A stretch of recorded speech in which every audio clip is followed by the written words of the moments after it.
Oke teman-teman, balik lagi dengan saya Ubit. Nah, kita udah sampai di series baru ya, yaitu series Go Package. Nah, sebelumnya kita udah selesai untuk tutorial Golang basicnya ya, di series sebelumnya. Nah, di series ini kita akan bahas package-package apa aja yang ada di Golang, lalu membantu nanti kita mempermudah untuk membuat program atau aplikasi. Jadi kita nggak buat manual ya, jadi kita manfaatin package-package yang udah ada di Golang. Ya meskipun ada beberapa package Golang yang kurang lengkap sehingga nantinya kita harus menggunakan library dari luar, tapi di sini kita yang penting tahu gitu basicnya dan kegunaannya package itu untuk apa aja ya teman-teman. Nah sebenarnya ada banyak ya package Golang, ada di dokumentasinya juga di Golangnya, nanti kita bakal lihat di dokumentasinya dan kita coba bakal bahas satu persatu ya teman-teman package apa aja yang ada di Golang. Nah untuk yang pertama kita bahas dulu package OS di Golang ya. Oke, kita langsung aja ya. Nah package OS ya. Package OS dalam Go adalah sebuah package standar yang menyediakan fungsi-fungsi untuk berinteraksi dengan sistem operasi gitu ya. Jadi teman-teman meskipun sistem operasinya Windows, Mac atau Linux itu bisa ya nanti berinteraksi dengan sistem operasinya melalui package OS ini gitu ya. Nah, package ini memungkinkan kita untuk mengakses dan menggunakan fitur-fitur sistem operasi seperti membaca dan menulis file, mengakses environment variable dan menjalankan perintah-perintah di terminal gitu ya. Nah, ini halaman dokumentasi package OS ya. Coba kita lihat sebentar. Kilas ya. Oke, kita. Nah, ini alamatnya ya, package OS. Nah, ini dokumentasi resmi dari Golangnya ya, teman-teman. Nah, ini untuk package OS. Kita lihat-lihat. Nah, ini banyak banget tuh, teman-teman ya. Nah, ini teman-teman nanti bisa coba-coba nih. Nah, ini tuh. Oke, tuh. Nanti bahkan di sini udah lengkap juga ada example-nya tuh. Nanti teman-teman tinggal klik aja, terus tuh bisa dilihat ada example-nya gitu ya. Oke, nah kan di sini banyak ya, jadi kita nggak bakal mungkin bahas semuanya dalam satu materi ini. Mungkin kita bakal bahas beberapa aja ya, yaitu nanti coba kita bahas mkdir, create, dan git env ya. Nanti teman-teman sisanya bisa explore sendiri. Caranya konsepnya sama ya, pemakaiannya nanti tinggal lihat di dokumentasi yang saya kasih ini. Lalu teman-teman coba aja ya, yang teman-teman mau coba gitu ya. Oke, kita lanjut dulu ya ke slide ya. Nah, kita bahas yang pertama dulu ya, package OS mkdir ya, make atau make directory ya ini sebenarnya. Jadi fungsinya adalah untuk membuat directory baru di sistem file gitu ya. Sama aja kayak kita membuat folder gitu ya, make directory ya gitu. Oke. Nah, ini contoh programnya ya teman-teman untuk mkdir. Nah, gini caranya, jadi teman-teman nanti tinggal panggil functionnya aja, ini os.mkdir gitu ya. Nah, ini dia jangan lupa teman-teman kalau mau pakai package OS di sini import dulu ya. Seperti biasa kayak kita kalau mau pakai FMT, Printland kita import. Karena kita pakai package OS jadi diimport juga di bawahnya sini gitu ya. Nanti kalau teman-teman udah pakai extension Go yang awal saya pernah jelasin di materi awal, diinstal itu otomatis ketika mengetik ini dia akan import otomatis gitu ya. Nah, fungsi os.mkdir ini dia balikannya atau parameternya, bukan return parameternya ada dua yaitu nama directory atau directory yang mau dibuat, folder yang mau dibuat, lalu ini hak aksesnya ya, permissionnya. Jadi dia mengembalikan dua. Nanti misalkan kita berarti di sini kita membuat directory dengan nama mydir, lalu dengan permissionnya 0755 gitu ya. 0755 itu bisa permission ini ditentukan dalam mode oktal gini ya. Nah, seperti 0755 ini untuk memberikan hak akses itu read, write, dan execute kepada pemilik directory, serta hak read dan execute saja untuk grup dan orang lain gitu ya. Seperti itu. Nah, karena dia balikannya ada error ya, balikan dari OSMkdir ini ada error, maka kita tampung errornya di sini ya, di variabel err gitu ya. Nah, kita cek tuh habis itu, jika error pakai if ya. If error tidak sama dengan nil kan artinya ada isinya, berarti ada error gitu ya. Nah, kita cetak printland errornya. Nah, ini kita cetak si error yang tadi kita tampung ini. Nah, jika tidak, nah kita cetak istilahnya perintah ke layar, nanti ada tulisan directory berhasil dibuat. Nah, setelah itu nanti folder atau directory dengan nama mydir terbentuk. Nah, seperti itu. Nah, biar enak kelihatan langsung, kita coba langsung praktek ya teman-teman ya. Oke. Teman-teman buka VS Code ya, seperti biasa. Itu seperti ini. Nah, ini. Oke, nah teman-teman bikin folder dulu. Ini saya bikin folder di Go Package ya, teman-teman. Saya satuin aja di sini. Lalu bikin foldernya namanya misalkan Go Package /OS gitu ya. Nah, seperti ini. Lalu kalau udah dibuka gini, udah dibuat, lalu kita buka di VS Code-nya. Kita drag aja gini. Atau di open juga bisa teman-teman ini ya. Nah, oke. Kalau udah terbuka seperti ini, seperti biasa ya. Oh ya, karena saya nggak naruh file di GoPad ya, teman-teman ya. Jadi saya harus inisialisasi project dulu dengan Go modul ya. Seperti biasa. Yang teman-teman belum tahu apa itu Go modul, teman-teman bisa lihat pembelajaran saya di materi Go modul ya, sebelumnya ada. Oke. Kita perintah go mode init gitu ya. Namanya kita samain aja dengan nama folder ya, go package os gitu ya. Oke. Go mode init go package os, kita enter. Oke. Nah, dia akan terbentuk file go mode ya. Oke, seperti biasa kita bikin file dengan nama main.go. Nah, ini ya, teman-teman. Nah, kita buat seperti tadi ya, contoh untuk mkdir ya. Make directory ya. Package main seperti biasa, lalu func main. Nah, di sini ya teman-teman, kalau mau membuat, nah kita kasih ini dulu komentar, misalnya membuat directory gitu ya. Oke, di sini. Jadi teman-teman ketikkan OS, kan package-nya paket OS ya, di sini titik. Nah, ini banyak banget tuh, teman-teman bisa lihat sendiri ya. Ini package OS-nya yang bisa teman-teman coba tuh ya. Oke, kita kan bakal coba mkdir. Nah, ini mkdir, ya kan? Lalu di sini kita masukkan parameternya. Kita lihat di parameternya mintanya nih ya, name string, lalu permissionnya yang tadi saya bilang. Lalu di sini ada balikan error kan. Balikan error nanti kita tampung di depan dengan variabel err gitu ya. Nah, di sini kita buat tadi parameternya mydir namanya, directory yang mau kita buat. Lalu permissionnya kita masukkan aja yang 0755 tadi ya, permissionnya. Nah, tadi karena ada balikannya error, teman-teman jangan lupa di sini bikin variabel dengan nama err gitu ya, buat menampung errornya tadi ini ya. Oke. Ya udah, lalu tinggal kita cek if err misalkan tidak sama dengan nil gitu ya, berarti ada errornya. Kita cetak aja errornya apa gitu ya. Kita cetak error, kasih string dulu baru errornya. Kita cetak errornya apa kalau ada error. Kalau tidak ada error, else langsung kita cetak aja ke layar tulisan directory. Ini buat nandain aja ya bahwa berhasil gitu ya, berhasil dibuat. Nah, seperti ini ya untuk contoh membuat mkdir dengan package OS. Oke, kita coba jalankan. Ini kan belum ada folder apa-apa nih teman-teman di Go package OS ini, baru ada 2 file, go mode dan main.go. Nah, harusnya ketika kita jalankan program ini, dia bakal nanti membuat di sini satu folder dengan nama mydir ini ya. Oke, kita buktikan mungkin. Seperti biasa, buka terminalnya. Lalu kita jalankan di sini go run main.go. Bentar. Nah, di sini bakal muncul pesannya directory berhasil dibuat sama kayak ini. Lalu kita cek. Nah, ini dia. Kita berhasil membuat directory dengan nama mydir gitu ya. Seperti ini ya teman-teman ya untuk package OS mkdir. Nah, coba kalau misalkan kita iseng coba ya gitu ya. Kalau kita eksekusi sekali lagi dia bakal error gak? Nah, dia bakal error nih. Dia bakal lari ke sini. Error .2 lalu kita tampilkan errornya. Error .2 errornya ini. Mkdir mydir file exist, artinya dia udah ada di sini. Jadi dia bakal kena error ini gitu ya. Karena udah ada gitu yang namanya mydir. Seperti itu ya teman-teman ya. Oke, kita balik lagi ke slide ya. Ini untuk package OS mkdir ya teman-teman.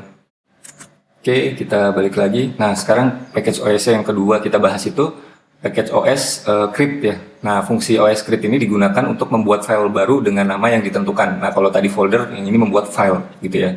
Nah, jadi kita lihat contohnya.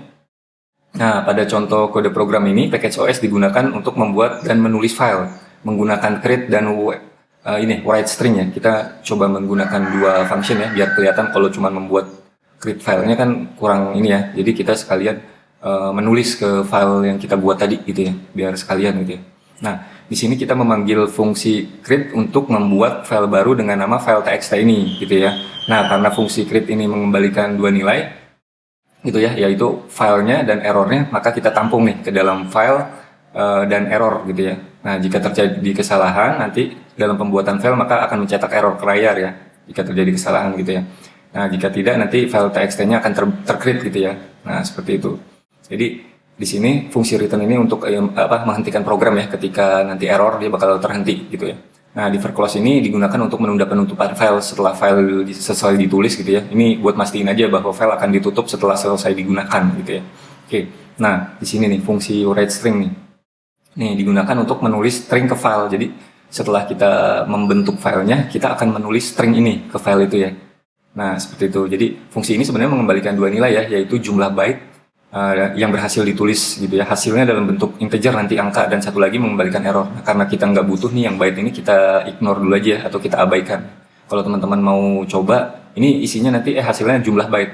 Jadi misalkan kalau teman-teman mau coba di sini hello world-nya ditampung dulu dalam variabel dulu, di sini baru masukkan variabelnya di sini. Nah, nanti di sini bikin variabel lagi untuk nampungnya, lalu nanti dia hasilnya misalkan hello world ini ada berapa angka nih, 13 ya, berarti nanti hasilnya 13 gitu ya. Karena kita nggak mau menunjukkan itu dulu, kita ignore dulu ya biar nggak kebanyakan gitu ya, karena kan kita tujuannya untuk membuat OS script aja gitu ya di sini. Oke.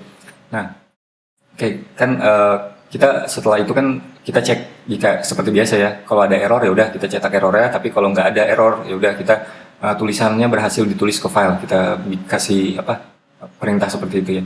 Nah, biar lebih enak lagi kita coba ini ya di VS Code kita, teman-teman buka lagi seperti biasa VS Code-nya.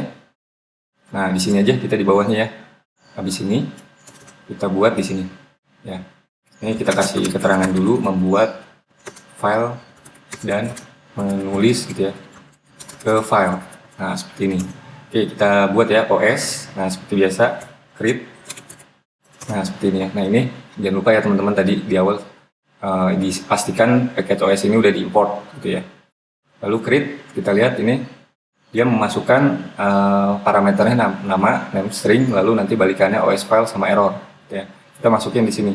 Kita bakal membuat file apa namanya gitu ya, dalam bentuk string. Kita buat aja namanya file.txt, teman-teman bebas mau dinamain apa gitu ya. Seperti itu. Lalu tadi kan balikannya si filenya kita tampung, lalu ada error. Kita tampung ya di dua variabel ini ya teman-teman ya. Oke, kita tampung nih, kan benar ada balikannya ini. Ini kita tampung di file, error kita tampung di R gitu ya. Oke, kita cek lagi if error tidak sama dengan nil gitu ya. Lalu kita cetak errornya ya. Kita cetak errornya seperti biasa, error kasih string dulu R gitu ya.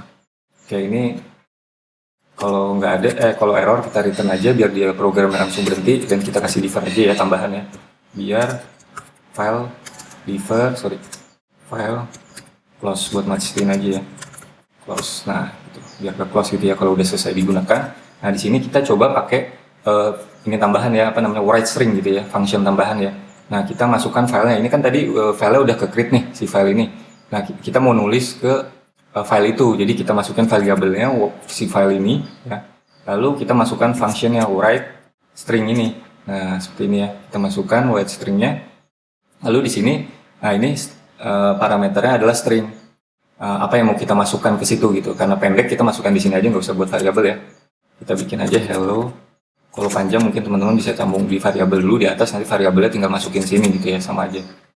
Oke, seperti itu. Nah, balikannya jangan lupa, tadi kan ada balikan jumlah byte ya, kita abaikan dulu aja ya. Karena di sini kita cuma mau buatnya aja sama menulisnya aja gitu ya. Oke. Nah, kita error, lalu kita cek ya. Kita cek setelah ini balikannya. If error tidak sama dengan nil, artinya ada error. Kita cetak lagi println-nya. Error, sini di sini ya.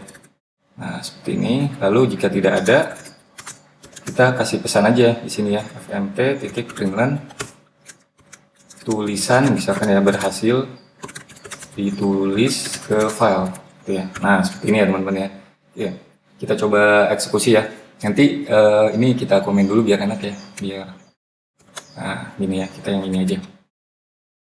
Oke, jadi nanti kan di sini dia bakal, ini kan masih ada segini ya file-filenya atau foldernya. Nanti di sini nambah satu yang kita create, karena kita create kita namanya ini file txt. Nanti di sini bakal ada file.txt. Jadi ketika kita buka dalamnya nanti ada tulisan ini hello world harusnya. Ya, oke kita coba eksekusi ya. Kita clear dulu, go run main.go. Kita eksekusi.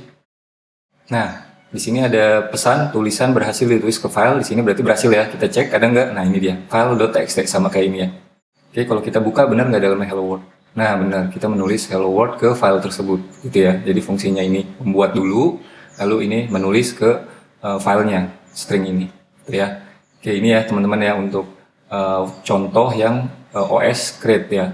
Oke, seperti itu ya teman-teman. Nah, yang terakhir kita coba lagi ya, balik dulu ke slide. Nah, yang ini ya, terakhir kita bahas untuk package OS yang terakhir, yaitu os.getEnv. GetEnv itu maksudnya get environment gitu ya. Nah, ini cukup penting juga ya, biasanya nanti suka digunakan ya ketika kita membuat program. Jadi fungsi os.getEnv ini digunakan untuk mengambil nilai dari environment variable ya gitu. Environment variable adalah variabel yang diset dalam sistem operasi atau environment di mana program dijalankan gitu ya. Jadi untuk dia mengambil ini ya, environment variable di sistem operasi gitu ya. Nah, dalam pemrograman environment variable digunakan untuk menyimpan informasi konfigurasi seperti direktori kerja, username, password, atau informasi lain yang diperlukan oleh program gitu ya teman-teman ya. Oke, kita lihat contohnya. Nah, seperti ini ya. Jadi fungsi os.getEnv ini menerima parameternya berupa nama environment variable. Nah, ini nama environment variabelnya saya coba ambil user ya. Ini kan saya pakai Mac ya. Jadi ini user, teman-teman kalau pakai Windows kalau nggak salah nama environment variabelnya itu username bukan user. Jadi teman-teman nanti kalau yang pakai Windows cobanya username gitu ya. Nah, dia bakal mengembalikan hasilnya itu berupa string ya nanti ya teman-teman. Nah, jika environment variable tidak ditemukan atau tidak memiliki nilai, fungsi ini akan mengembalikan string kosong. Jadi kalau misalkan di sistem operasi laptop kita ini nggak disetting di awal usernya, berarti nanti nilainya kosong dan hasilnya pun bakal beda-beda. Kalau teman-teman nanti coba hasil teman-teman sama hasil saya pasti beda karena kan tergantung sistem operasinya gitu ya. Nah, pada contoh ini program akan mengambil nilai environment dengan nama user nih, environment variable-nya menggunakan fungsi getEnv. Nah, nanti nilai environment variable tersebut kemudian disimpan ke dalam variabel username ini gitu ya. Nah, lalu kita cetak nilainya ke layar si username ini. Seperti itu ya. Nah, perlu diketahui ya bahwa contoh ini asumsinya adalah kita menggunakan sistem operasi yang mendukung environment variable nama user ini. Jika environment variable dengan nama tersebut tidak ada, maka nilai dari username-nya itu akan kosong. Sekali lagi ini beda-beda ya. Oke, kita coba aja ya teman-teman ya. Langsung di VS Code kita. Nah, oke. Kita coba di bawahnya aja kali ya, di bawah sini. Membaca gitu ya. Membaca environment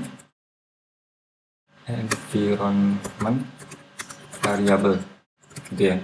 Oke, kita coba ya teman-teman ya. Di sini, nah caranya tinggal panggil os biasa titik, nah namanya getEnv gitu ya. Oke, kita lihat dia balikannya key string, terus ada balikannya string. Ini parameternya i-nya nih. Jadi si ininya ya, nama environment variable di sistem operasi kita nanti balikannya string gitu ya. Oke, kita di sini kita ambil user. Atau teman-teman misalkan yang di Windows username gini ya, jangan user. Atau bisa yang lain kayak home gitu ya. Teman-teman bisa googling sih nama environment variable apa aja sih yang ada di sistem operasi gitu ya. Di sini kita contohin user aja gitu ya. Oke. Nah, di sini karena returnnya string, jadi kita ini ya tampung di bebas nama variabel saya username gitu ya. Lalu kita cetak ke terminal fmt.println username, misalnya username, kasih ini dulu string, lalu kita cetak si username-nya. Nah, seperti ini ya teman-teman. Kita coba cetak ya. Ini hasilnya apa? Iya, ini kita komen dulu ya sebentar ya, biar nggak distract ya. Nah, gini. Oke, kita yang ini aja. Oke, coba kita lihat. Ini username saya di laptop harusnya Ahmad Muhbit ya. Oke, kita go run main.go. Nah, ya benar, username-nya ini dia bakal keambil ya dari sistem operasi kita. Ini beda-beda ya, sekali lagi ya teman-teman, nanti hasilnya bakal beda. Kalau misalkan path directory, teman-teman tinggal ganti aja ininya home gitu ya. Kalau kita jalanin lagi, dia bakal nampilin path dari directory yang ada di sistem operasi kita gitu ya. Seperti itu ya untuk package os.getEnv ini ya. Nah, pada prakteknya biasanya os.getEnv ini digunakan untuk mengambil nilai environment variable yang disimpan di dalam file .env ya teman-teman ya. Biasanya kalau teman-teman yang udah belajar PHP atau apalah itu kan kalau naruh file konfigurasinya biasa terpisah ya di .env gitu ya. Nah, file .env ini umumnya berisi pasangan key value yang menyimpan nilai konfigurasi seperti kredensial, pengaturan server, konfigurasi database, atau variabel lain yang dibutuhkan oleh aplikasi. Nah, di Golang ada library yang digunakan untuk membantu dan mengelola konfigurasi aplikasi dari file.env itu ya, yaitu biasanya yang dipakai itu go.env nih teman-teman. Jadi fungsi utama dari library go.env ini adalah untuk membaca environment variable yang diatur dalam file.env dan mengaturnya sebagai environment variable dalam lingkungan runtime aplikasi gitu ya teman-teman. Bisa Seperti itu ya teman-teman. Ini sebenarnya materinya udah selesai sampai sini ya. Cuman saya kasih tambahan ya untuk pada prakteknya itu nanti get.env ini dipakai buat apa gitu ya. Coba ya, tadi kita sebutin kan ada library yang biasa digunakan ya untuk mengelola file.env dan ininya ya. Coba kita lihat namanya go.env gitu ya. Coba golang browsing aja. Nah, ini Zoho nih. Nah, seperti ini ya teman-teman. Zoho. Nah, biasanya kita untuk meng-env ini di Golang pakai package ini ya teman-teman ya. Nah, seperti ini. Jadi kita coba aja ya teman-teman, praktek ya. Ini tambahan aja sih. Nanti biar kita coba ini, tapi nanti lengkapnya kita bakal praktekin pada materi studi kasus nantinya ya teman-teman. Ini biar tahu aja gitu ya. Oke. Nah, kalau mau ngegunain library ini seperti biasa kita install dulu. Di sini biasa ada perintah installnya. Nah, ini go get. Nah, ini coba kita install dulu ya. Kita copy ini. Lalu kita taruh di terminal kita seperti ini ya teman-teman. Nah, kita install. Oke, nah ini udah berhasil kita install ya go.env-nya. Di sini udah ada. Nah, ini udah ada. Nah, setelah berhasil kita install, nah, kita coba buat file namanya .env ya, konfigurasinya ceritanya ya. Nah, misalkan gini, .env gitu ya. Oke, kita isi 2 aja ya misalkan ya. DB host gitu ya. Ini pasangan key dan value ya biasanya ya. Ini konfigurasinya ya, localhost gitu ya. Lalu misalkan DB port, kita portnya ya, database portnya misalkan key value-nya 3306 gitu ya misalkan gitu ya. Nah, lalu setelah kita buat file env-nya .env ini ya, file konfigurasinya, nanti kita load di sini. Nah, kita copy paste aja nih dari website yang tadi kan penggunaannya. Nah, ini kita copy dari sini aja nih. Karena functionnya udah ada, kita dari sini nih. Kita copy aja. Teman-teman ya, copy, habis itu kita paste di kode program kita di sini. Nah, kita save. Nah, kita save seperti ini. Nah, ini dia bakal nanti import ya si package ya, teman-teman pastikan ada ya di import gitu ya. Nah, lalu kita lihat ya di sini ya teman-teman ya. Oke, di sini angkat aja dulu ya. Sini. Nah, ini untuk batasnya. Ini kita komen dulu biar enak. Sorry. Oke, nah di sini. Oke, nah di sini ya teman-teman ya. Kita ini contoh aja kali ya. Kita kasih ini aja ya. Contoh penggunaan os.get.env gitu ya teman-teman. Nah seperti ini ya. Jadi kita load dulu si env-nya. Dia balikannya error. Kalau ada error itu artinya misalkan ininya nggak ada, dia bakal error. Nah nanti bakal menulis pesan error loading.env file. Nah, kalau nggak error, kita lakukan apa? Ini misalkan tadi kita buatnya kan ini ya, teman-teman ya, db host. Ini kita copy aja db hostnya. Ini istilahnya key-nya ya. Kita masukin di sini. Habis itu yang satu lagi db port.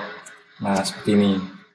Jadi kita masukkan key-nya di sini. Kita load, kan udah kita load. Kita masukkan dengan function ini, teman-teman, os.get.env ini ya. Itu. Jadi di sini kita tampung dalam variabel misalkan db host, lalu di sini db port gitu ya, port gitu. Nah seperti ini. Jadi kita tampung dua. Nah di sini teman-teman tinggal lakukan deh yang dibutuhkan di sini apa. Misalkan teman-teman ketika udah nampung variabelnya, udah tinggal load aja database seperti itu ya. Tapi di sini karena kita contoh, kita print aja ya, fmp.println, kita cetak aja si db host, fmp.println db port. Nah seperti ini ya. Kita gini aja, tapi biasanya di load aja langsung database ya. Kalau teman-teman langsung, kita coba jalanin ya, benar nggak hasilnya? Clear dulu, gue run main.go ya teman-teman ya. Nah hasilnya ini ya, si db hostnya localhost, si db portnya 3306, sama kayak di sini ya, value-nya, ini key-nya. Gitu ya teman-teman ya. Jadi dia buat nge-load file.env ini, si package itu. Jadi pada contoh ini kita menggunakan go.env.load-nya itu untuk membaca file env-nya gitu ya. Di direktori aplikasi, kemudian kita menggunakan os.get.env-nya untuk mengambil nilai environment variabel yang telah diatur dalam .env. Lalu nilai-nilai tersebut kemudian dapat digunakan untuk mengkonfigurasi aplikasi sesuai kebutuhan ya teman-teman. Nah, dengan menggunakan os.get.env dan library go.env ini, kita dapat memisahkan konfigurasi aplikasi dari kode sumber gitu ya. Jadi kita nggak nyimpan si ini kan kredensial ya, ini host sama port, nanti ada username, ada password gitu ya. Masa kita taruhnya di kode kan, nanti kalau kodenya ya meskipun Golang nggak naruh kodenya langsung, dia kan hanya ini ya apa file executable-nya aja, tapi kan istilahnya kalau kita naruh file-file kredensial di coding kan agak bahaya juga ya. Nanti kalau nggak sengaja per copy bahaya gitu. Ada username, ada password, ada settingan-settingan database, jadi kita pisah di sini gitu. Nanti kan ini nggak kita sertakan si env ini karena file-file konfigurasi gitu ya.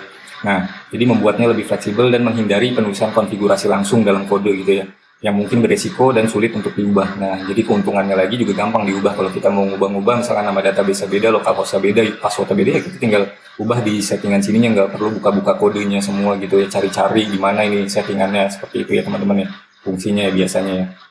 Selain itu, oke. Ya teman-teman, gitu aja ya teman-teman. Ini untuk package OS di Golang ya teman-teman ya. Nah, oke, kita balik ke slide dulu ya.